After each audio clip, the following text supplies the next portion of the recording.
하나님의 말씀은 누가복음 15장 1절에서 3절, 11절에서 32절까지의 말씀입니다.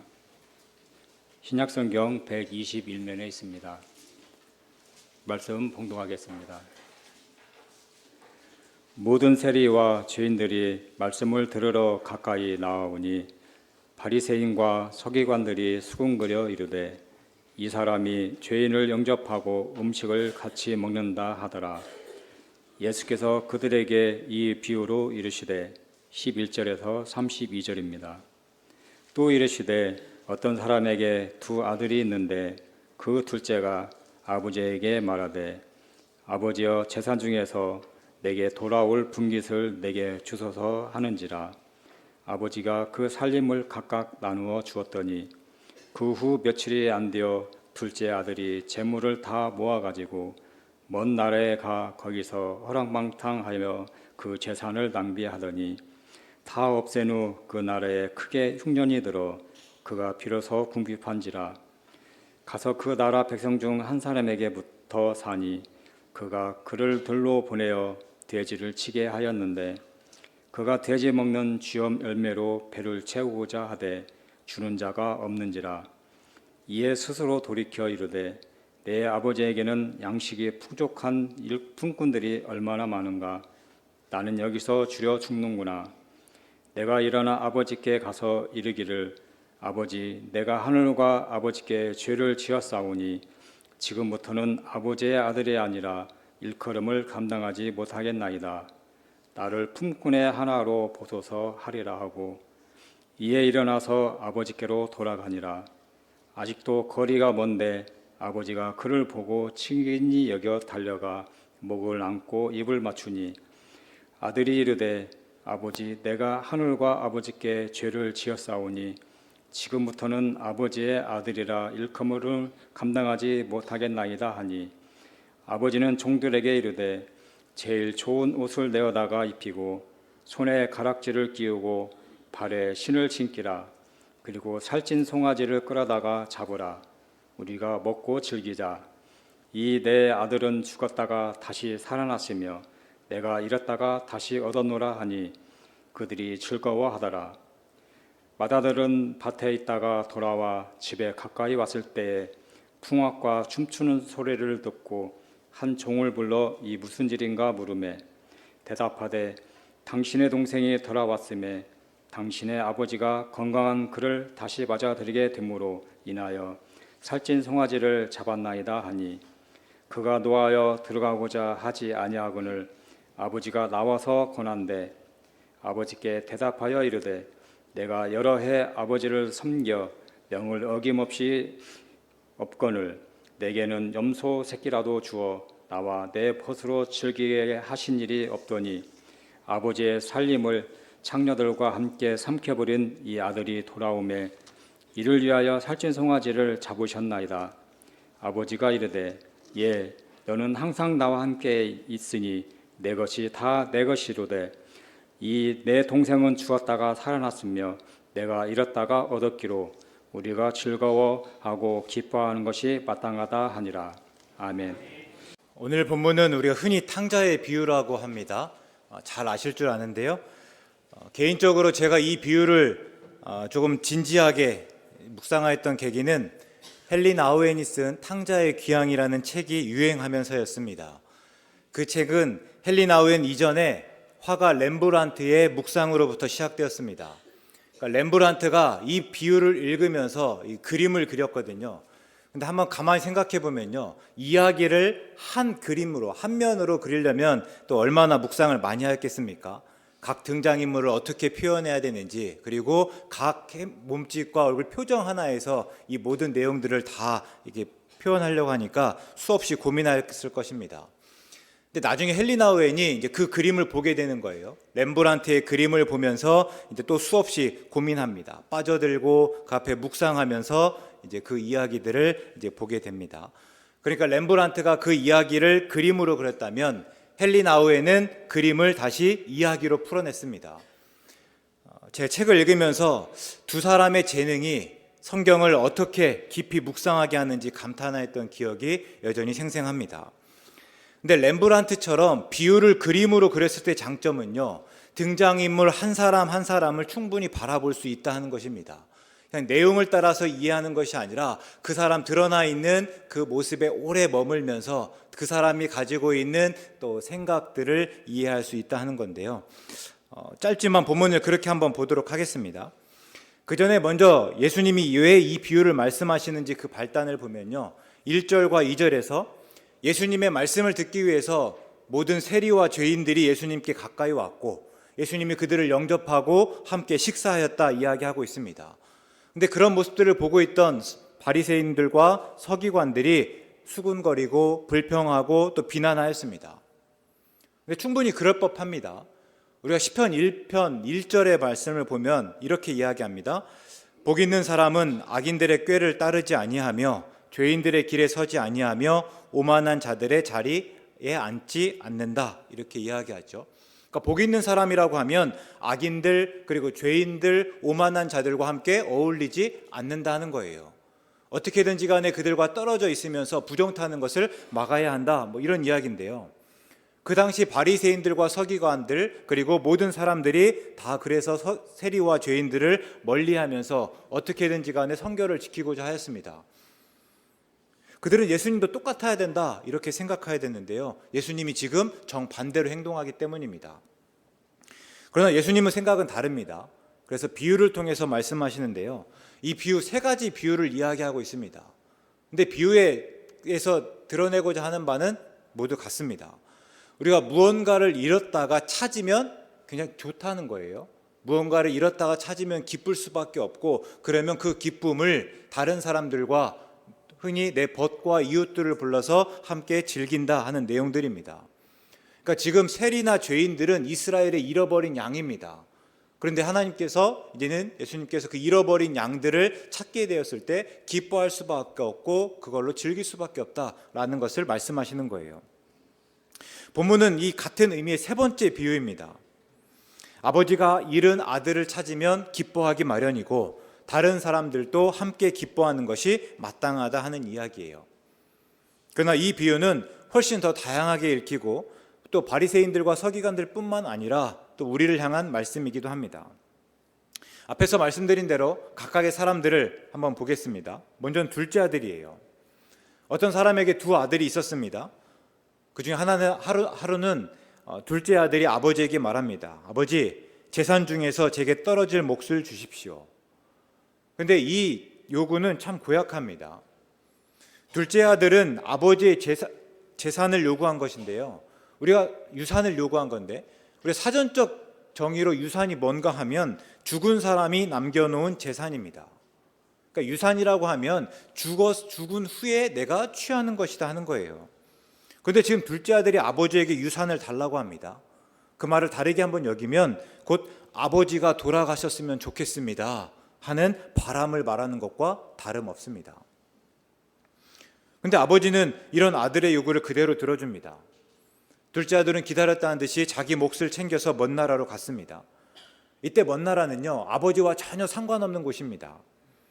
그러니까 둘째 아들은 아버지가 돌아가셨으면 좋겠다 이렇게 생각했을 뿐만 아니라 정말 아버지가 돌아가신 것처럼 어떤 식으로든지 간에 아버지를 떠올리지 않고 아버지의 영향이 미치지 않을 법한 곳으로 가버렸다 하는 것이에요. 둘째 아들은 자기 몫을 가지고 먼 나라로 가서 그 모든 것을 허랑방탕하게 살았습니다. 우리가 돈이라는 게 그렇지 않습니까? 벌고 모으기는 굉장히 어렵습니다. 근데 막상 쓰기 시작하면요, 또 금방이에요.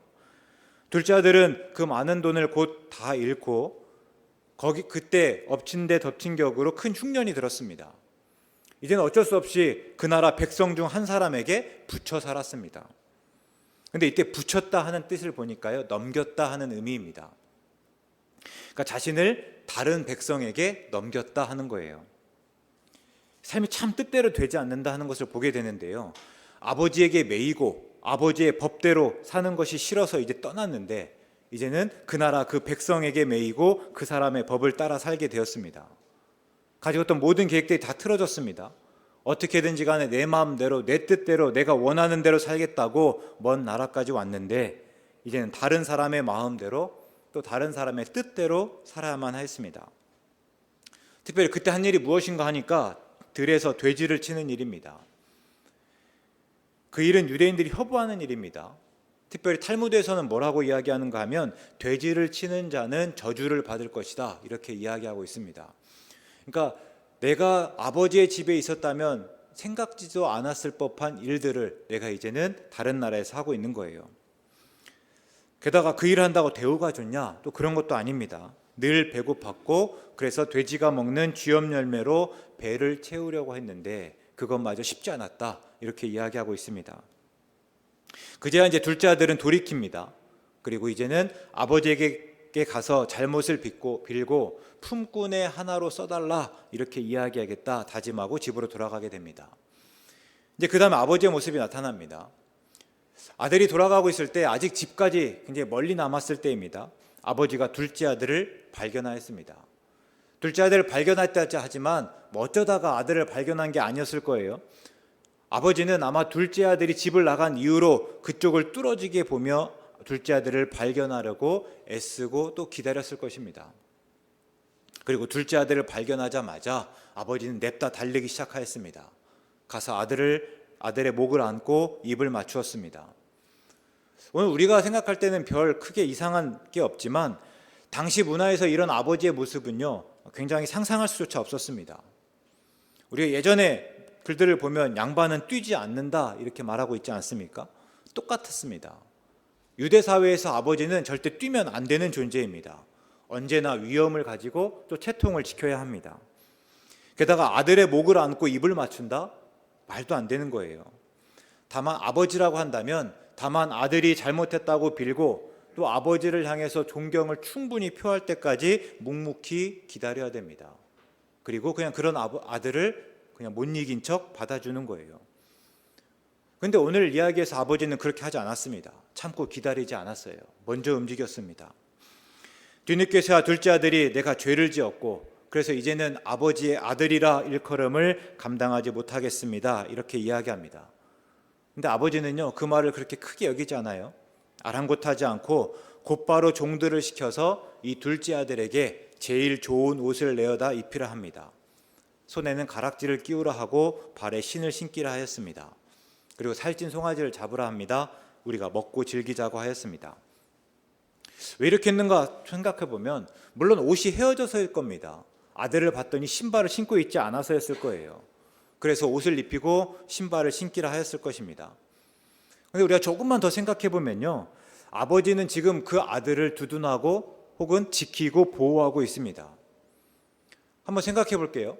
만일 다른 동네 사람들이 먼저 둘째 아들을 발견하였다면 어땠을까요? 아마 혀를 끌끌 찼을 것입니다. 기껏 지목 챙겨서 나가더니 꼴 좋다며 그런 아들에게 손가락질하고 또 욕하고 비난하였을 것입니다. 뭐 어떤 사람은 와서 그냥 뺨이라도 한 대 치고자 했을 수도 있겠습니다. 또 종들은 어땠겠습니까? 그런 둘째 아들을 무시하고 속으로 비웃지 않았겠습니까? 그래서 아버지가 선수친 것입니다. 어쩌면 아버지가 냅다 달려온 이유도, 전심전력으로 뛰었던 이유도 이런 것일지 모르겠어요. 이때 제일 좋은 옷은 아버지의 옷입니다. 아들의 지위가 아버지와 같이 되었다 하는 것이에요. 이미 아들의 손은요, 품꾼 같은 손입니다. 오랫동안 고생하면서 여기저기 트고 또 터졌을지도 모르겠습니다. 그런데 그 손에 반지를 끼워 권위를 실어주었습니다.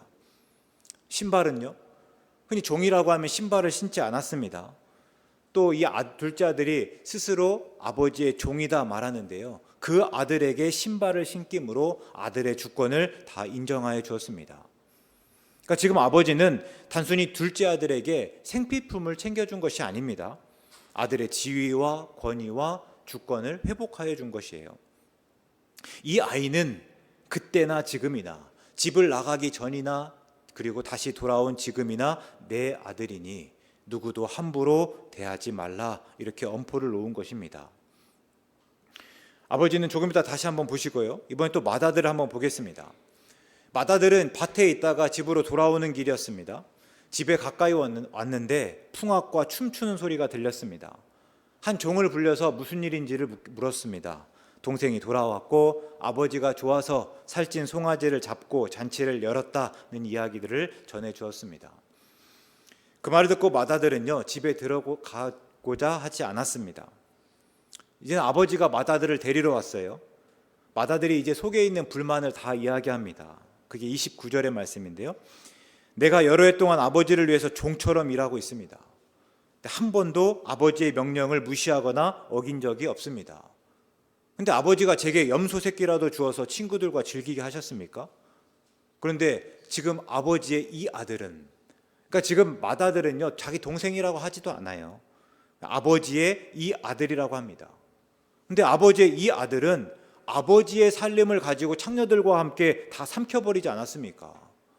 근데 그 아들을 위해서는 살찐 송아지를 잡는 게 도대체 말이 됩니까? 이런 불만을 이야기합니다. 맏아들이 화를 내는 까닭을 한번 자세히 볼게요. 왜 그렇습니까? 동생이 돌아왔고 그런 동생을 맞아주어서입니까? 그렇지 않아요. 물론 그것조차 내키지 않았을 것입니다. 가능하다면 당장 달려가서 실컷 패버리고 멱살을 잡고 다시 집 밖으로 내던지고 싶었을 것이에요. 그런데 그 일까지는 어쩔 수 없는 일로 받아들였습니다. 다만 그런 동생을 위해서 아버지가 살진 송아지를 잡고 잔치를 열어준 것은 도대체 이해할 수가 없는 거예요. 그걸 참을 수가 없습니다. 잔치가 웬 말입니까? 그렇게 돌아왔으면 아버지의 살림을 갖다가 다 잃고 왔다면 이게 떡밥 물이면 그만이에요. 제일 좋은 옷이 아니라 실이 굵은 삼배옷을 입혀야 할 것입니다. 풍악과 춤추는 소리요? 지금은 무릎을 꿇고 죄를 뒤집어 쌌던 때 아닙니까? 어떻게든 간에 지금 회개하고 자중해야 되는 때 아니에요? 또 맏아들은 아버지에게 섭섭한 것을 이야기합니다. 지금껏 맏아들은 아버지 곁에서 종처럼 섬기며 명을 어기지 않았습니다. 그런데 아버지는 그런 맏아들을 인정해 주지 않았어요. 살찐 송아지는커녕 염소 새끼라도 주어서 친구들과 함께 조촐하게 즐길 수 있도록 하지 않았다 하는 겁니다. 우리가 마태복음 20장에 나오는 포도원 품꾼의 비유를 한번 떠올려 보겠습니다. 집주인이 품꾼을 모읍니다. 한 데나리온씩을 약속하죠. 근데 그 중에는 아침부터 온 품꾼부터 오전 9시, 그리고 정오, 오후 3시, 오후 5시까지 온 품꾼까지 다양합니다. 나중에 정산하는데요, 이제 오후 5시에 온 품꾼에게 한 데나리온을 주었습니다. 근데 그것을 보고 있던 다른 품꾼들이, 그러니까 그 품꾼보다 일찍 왔던 품꾼들이 더 받을 줄 알고 기대하게 돼요. 그런데 자기들도 똑같이 한 데나리온씩을 받습니다. 그때 다른 사람들이 뭐라고 하는가 하면요, 12절의 말씀인데요, 나중 온 이 사람들은 1시간밖에 일하지 아니하였거늘 그들을 종일 수고하며 더위를 견딘 우리와 같게 하였나이다. 그러니까 이제 불만이 생기는 거예요. 당연히 더 오래 일했다면, 더 오래 일하면서 더 땡볕 가운데 더 수고하였다면 더 많이 주는 것이 마땅하지 않습니까? 더 대우하고 인정해 주는 것이 인지상정 아닙니까? 하는 이야기예요. 근데 지금 맏아들의 심정이 이 나중 온 사람들과 앞에 온 사람들과 똑같습니다.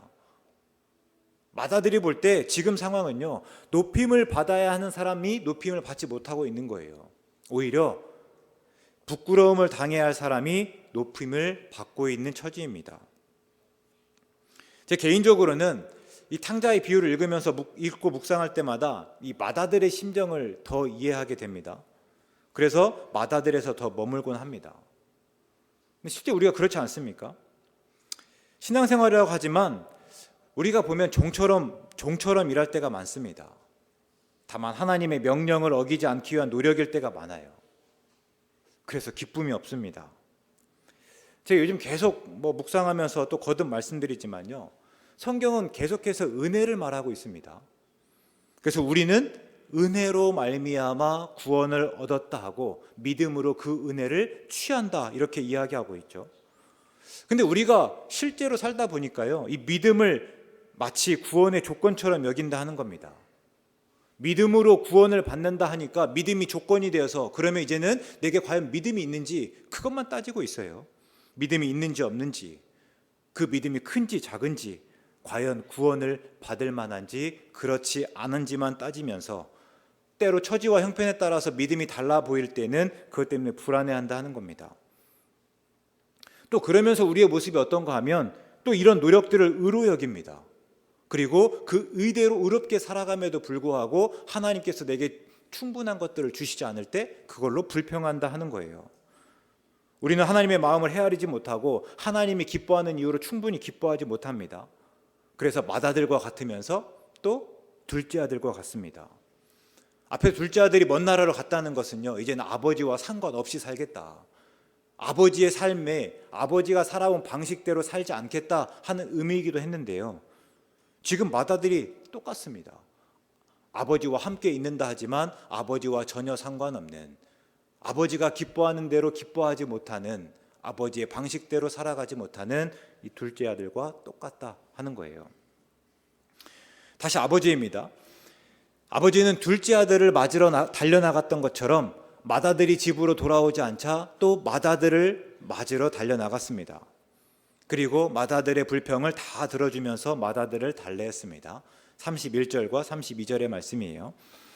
아버지가 이르되 너는 항상 나와 함께 있으니 내 것이 다 내 것이로되 이 내 동생은 죽었다가 살아났으며 내가 잃었다가 얻었기로 우리가 즐거워하고 기뻐하는 것이 마땅하다 하니라. 그러니까 아버지가 맏아들을 뭐라고 부릅니까? 이렇게 부릅니다. 다정하게 부르죠. 근데 이때 예에 해당하는 헬라어가요, 자녀를 가리키는 테크논입니다. 그러니까 예라고 하는 것보다는 사실 아들아 이렇게 번역하는 것이 더 옳겠다 싶어요. 그러니까 맏아들이 앞에서 뭐라고 했습니까? 자신을 종처럼 여겼잖아요. 종처럼 내가 아버지를 섬겼다 했는데 그 종이 아니라 너는 내 아들이다 하는 겁니다. 아들은 아버지에게 제가 종처럼 섬겼습니다 하지만 아니, 너는 내게 언제나 아들이다 하는 것을 이야기하고 있습니다. 또 아버지는 맏아들의 마음을 헤아려 주지만 그러나 맏아들이 홀대받아 왔다는 생각은 조금 바꾸어 줍니다. 아버지는 얼마나 맏아들을 인정하였는지를 알려줍니다. 아버지에게 이 맏아들을 대신할 것은 아무것도 없습니다. 맏아들의 지위는 언제나 굳건하였고 또 이 상황과 상관없이 아버지에 대한 맏아들의 권리는요, 변함없다고 확인시켜 주었습니다. 근데 우리가 또 이 말 한번 살필 필요가 있습니다. 하나님은 우리를 아들로 부르셨습니다. 우리는 종처럼 굴면서 하나님께 잘 보여 어떻게든지 간에 염소 새끼 한 마리라도 얻어내고자 하였지만 하나님께서 하시는 말씀은요, 너는 내 아들이라는 거예요. 그래서 내 것이 다 내 것이다. 이게 오늘 하나님의 말씀입니다. 요한복음 1장에서 요한이 말하지 않습니까? 12절이에요. 영접하는 자 곧 그 이름을 믿는 자들에게는 하나님의 자녀가 되는 권세를 주셨으니, 이렇게 이야기합니다. 우리가 예수님을 믿는다는 것은 하나님의 자녀가 되는 일이에요. 그리고 하나님의 자녀가 되는 일은요, 권세입니다. 이게 영어 성경에서는 더 라이트 이렇게 이야기하거든요. 우리의 특권이다 하는 겁니다. 하나님의 자녀가 되는 특권을 가진 자, 그게 우리입니다. 그래서 우리는 하나님을 아버지라 부르면서 아버지의 것을 내 것으로 여길 줄 알아야 한다는 거예요. 총처럼 살지 말고 아들로서 살아야 된다 하는 것이죠.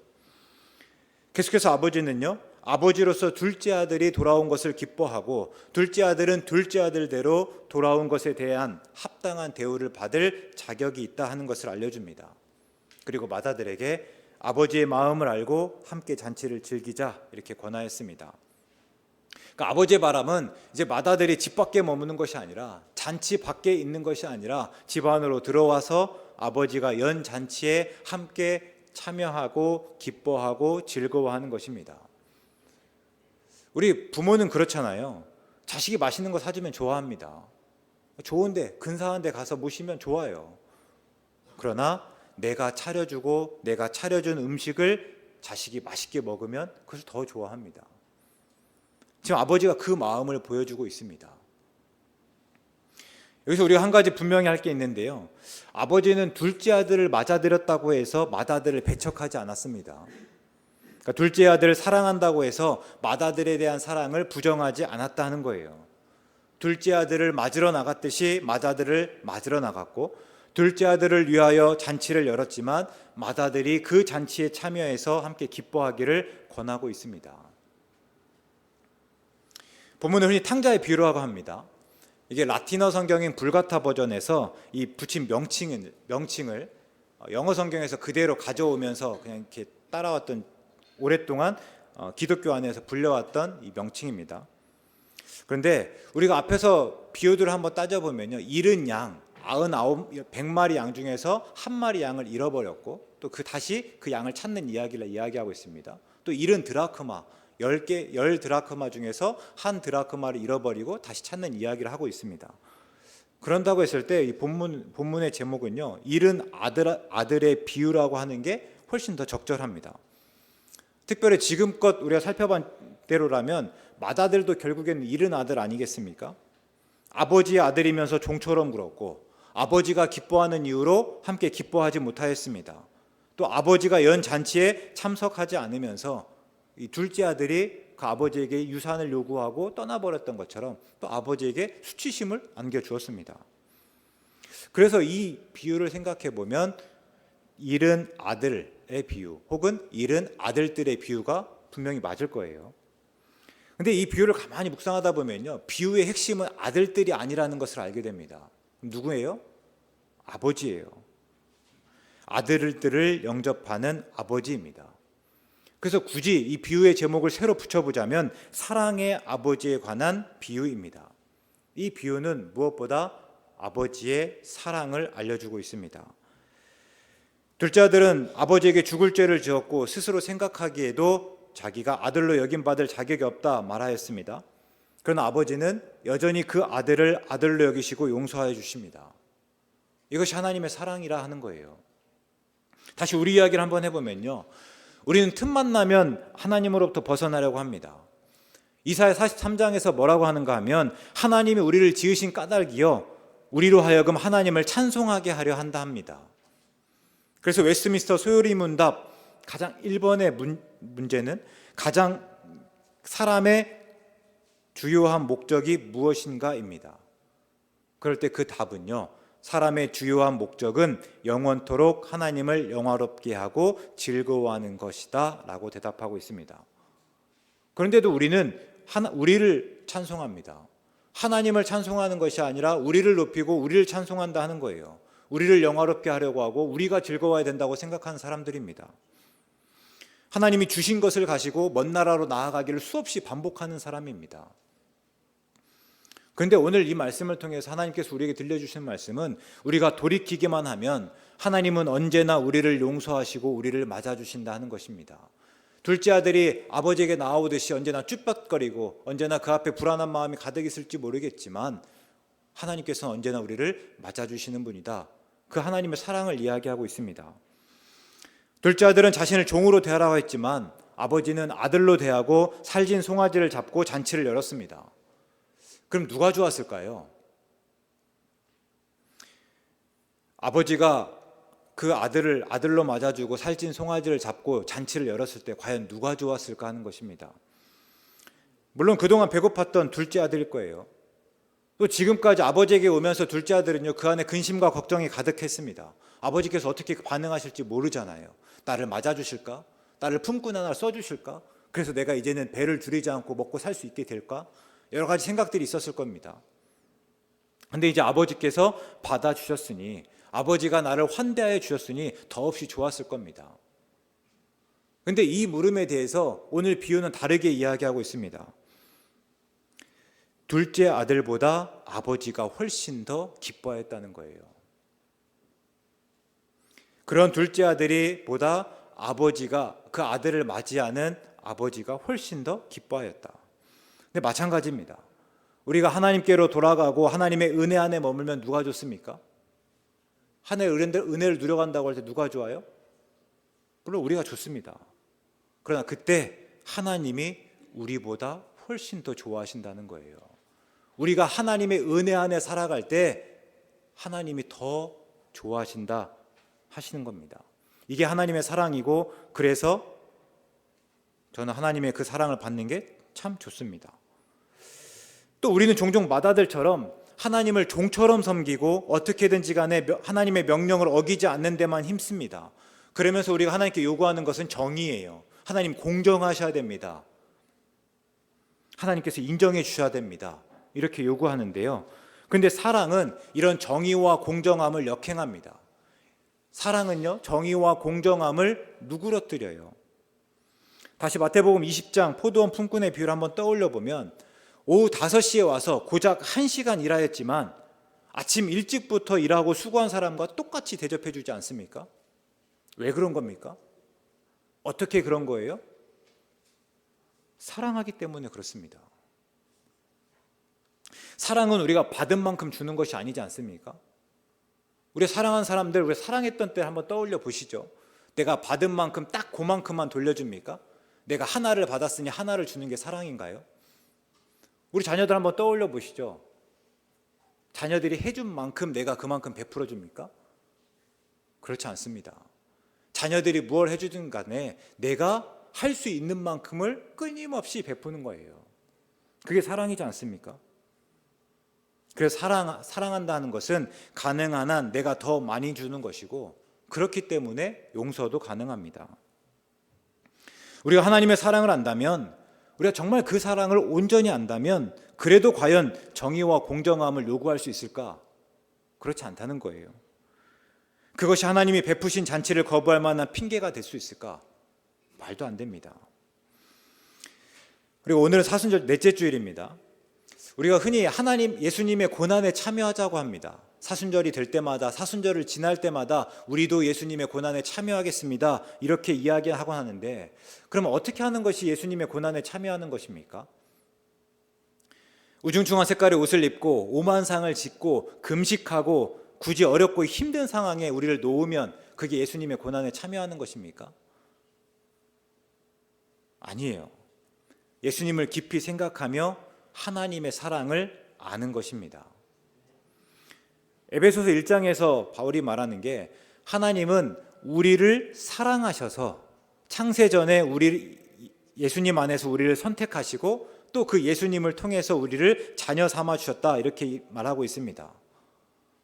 그러니까 우리를 사랑하신 게 먼저이고요, 우리를 사랑하셔서 우리를 구원하시고 예수님을 통해서 구원하셨다 하는 거예요. 그럴 때 예수님이 고난받으시고 십자가에 달려 죽으신 까닭은요, 다름 아니라 우리를 사랑하신 하나님의 그 사랑을 온전히 이루기 위해서입니다. 그래서 우리가 예수님을 깊이 생각하면, 예수님의 고난과 죽으심을 깊이 묵상하면 하나님의 사랑이 보인다 하는 거예요.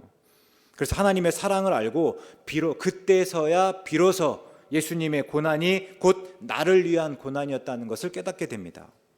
그리고 그때 우리는 예수님을 믿고 따르는 고난에 기꺼이 참여할 수 있습니다.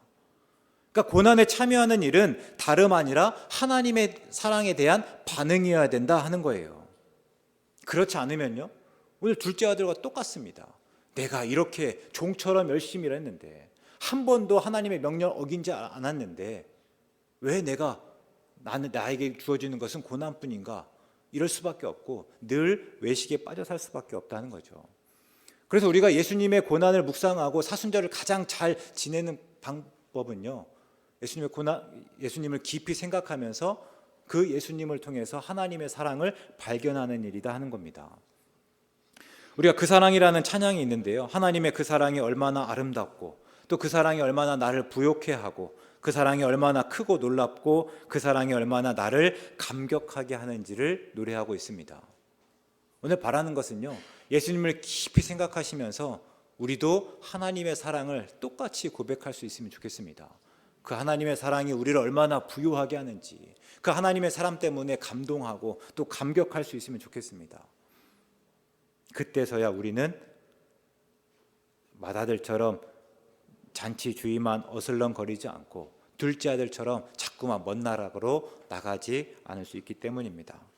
예수님께서 말씀하십니다. 그래서 우리가 즐거워하고 기뻐하는 것이 마땅하다. 오늘가 이 말씀으로부터 예수님 따르실 수 있기 바랍니다. 우리가 하나님 안에서 기뻐하고 즐거워하면서 온전히 예수님의 본을 따라 예수님의 고난에까지 참여해 나가는 우리 모두 되시기를 주의 이름으로 축원합니다. 사랑의 하나님, 우리는 늘 우리의 입장만을 따지며 하나님을 멀리 떠나거나 하나님과 함께하고 하나님의 뜻을 따른다고 하지만 하나님의 마음을 다 헤아리지 못하고 하나님의 기쁨에 이르지 못할 때가 많습니다. 늘 우리를 맞아주시고 늘 우리를 하나님의 기쁨 가운데 초대하시는 하나님의 그 큰 사랑을 깨닫게 하여 주시옵소서. 그래서 오늘 하나님의 자녀로 살아가며 하나님 예수님의 고난에 기꺼이 참여하는 우리 모두 되게 하여 주시옵소서. 예수님의 이름으로 기도드립니다. 아멘.